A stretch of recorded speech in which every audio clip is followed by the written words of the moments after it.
you feel like you got that signature win you've been looking for? And did you feel like you could exhale? Well, me and Shelley have a bunch of moments together. I've been married 25 years. So. Yeah, we won here a couple of years. This is a tough place to play. It's an excellent defense out there, and a lot went into this. So if you want to use the term exhale, you can't exhale very long because we go on the road again next week against a team that whooped Iowa. So, yeah, I mean, we had a great moment there. Perfect. Could you talk about the two passes to Michael Thomas and then to Devin Smith, especially that gave you all the tie and pushed you ahead to stay?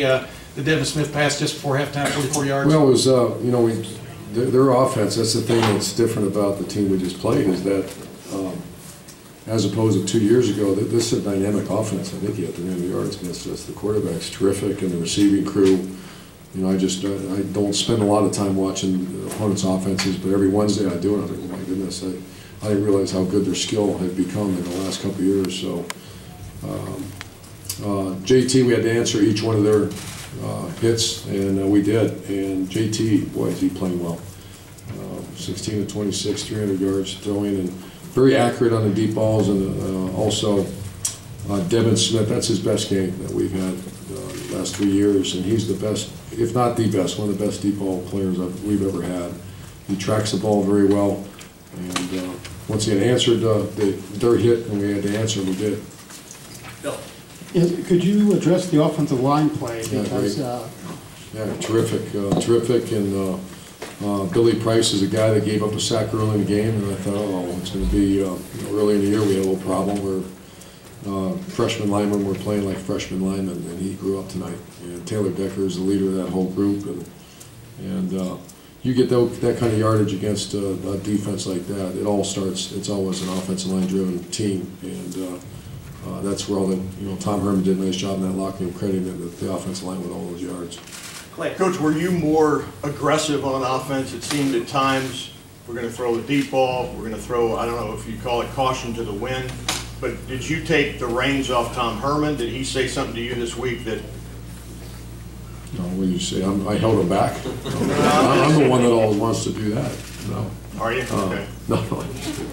Tom and I work together. He's great to work with. So that kind of defense forces you to go over the top.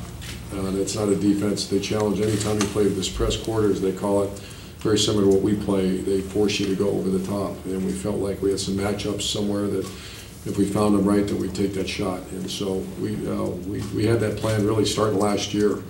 We went into the Big Ten championship game and just missed on some of those. If you remember, we threw it down the field and just missed. And this year we hit them. All right. Urban, what do you think the team proved tonight? Do you, in your mind, is this a playoff team? Oh, I don't know enough. I think it is because I love my team, and I don't know enough about. I haven't studied the other teams really, but if I have to go fight for this team, what they've done, very impressive. That darn loss, the second game, if that hurts us, then I'll take the hit for that because it was a young team that's playing at an extremely high level right now. Urban, what do you think this victory meant to your players? What sense did you get from them out there? This is one for the ages. That's how much respect we had for our opponent going into it. We saw what they did. They had one loss, and we're actually winning that game until we got away from somehow out in Oregon. So we played a top 10 team and really played our best, and so on the road. So once again, the future. I look at our players and I see how many young guys are playing for us. Going to be around here for a while. So the future is pretty bright. And last set of questions. Tim. Urban, and did this statement come at a right time? There were 4 teams, at least in the top 10 today, got beat. You guys went the other direction. What do you think this means to the college football playoff situation? Did you have a vote? Are you a player on the playoff committee? Yeah. I think I'm glad we got to play in prime time. I'm glad game day was here. I'm glad everybody got to see the Ohio State Buckeyes because this is a different Buckeye team than it was early in the season. When you're playing, I think 6 or 7 true freshmen starting for you, we're a much different team. This team right now is playing on a very, very high level. So I'm not sure what all that means other than we got to get ready to play next week. Coach, thank you very much. Thank you. Folks, we'll bring play.